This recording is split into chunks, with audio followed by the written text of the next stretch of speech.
ما در راستای اجرای شدن کلاس‌های دیابت برای بیماران دیابتیمون امروز کلاسمون در مورد معاینه پا، زخم پای دیابتی، انواع جوراب‌ها، انواع کفش‌های دیابتی و تزریق انسولین بود. این کلاس‌ها حدوداً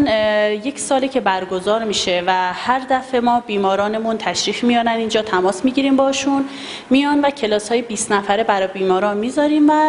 مواردی که خیلی مهمه در مورد رژیمشون، روانشناسیشون، تحرکشون، ورزششون، انواع دیابت و معاینه پاشون آگاهی‌های لازم رو به مریضامون میدیم. اصلا به هیچ عنوان اوگرما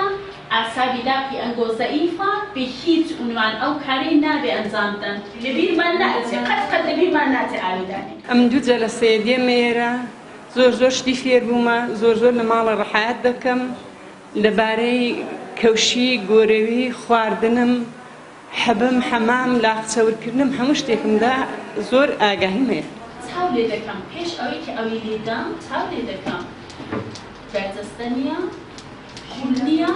اگه برزستیا یعنی چی؟ یعنی عمل او انسولین جذب نکه بدنم درنگ جذب دکم رای ندم که به او دمای مخصوصی خوی هبه او چیکانه مخصوصی اول او تا انسولینه که چون لیده دم دو جلسه من دیمه ایادا فرقی که بام نکردو اما لازم خسته نکرد پیان فین و باشتری با ما 1622 تا مریض داریم اینجا که پرونده دارن، ولی خب خیلی از بیمارامون ما اصلا نمیدونیم، مراجعه نکردن، پرونده ندارن. این کلاس ها برای آگاهی بیمارانمون هستش و خوشحال میشیم که بیان اینجا آموزش ها رو یاد بگیرن برای خودشون، برای کیفیت زندگیشون. خیلی خوبه و خودمون متخصص داریم. حالا تو برنامه هامون هست که بتونیم برای بیمارانمون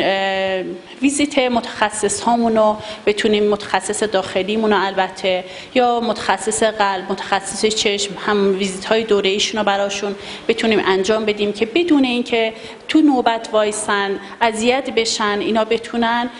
تو این ویزیت ها رو دریافت کنن و باعث بشه که جلوگیری کنیم از خطرات ناشی از دیابت. ئێمە داواکاریمان لە بەرپرسان هەیە کە ئێستا بۆ کە هەم هەزینەکانمان بێتە خوارەیە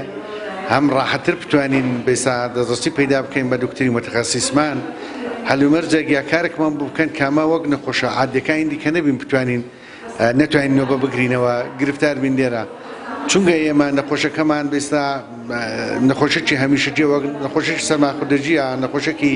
بێستا دیکە نییە کە بێستا بین یەک جار بین وڕەما مرتب دبی مراجعه بکنیم به دکتر بخاطر وی دیوانوی حلو مرزک من با برقصن که من راحت تر بتوانیم دسترسی من با متخصصان به بسا بتوانیم براحتی بین نوبه بگیریم و بین بسا خوما پیشانی متخصصان بدیم. والله من زور فيم خوش بكزنجان ولدهم الحين داودكم لو كصانع أغا كان خان مكان كقنديان هي وديابيتين بين يرتشريفين.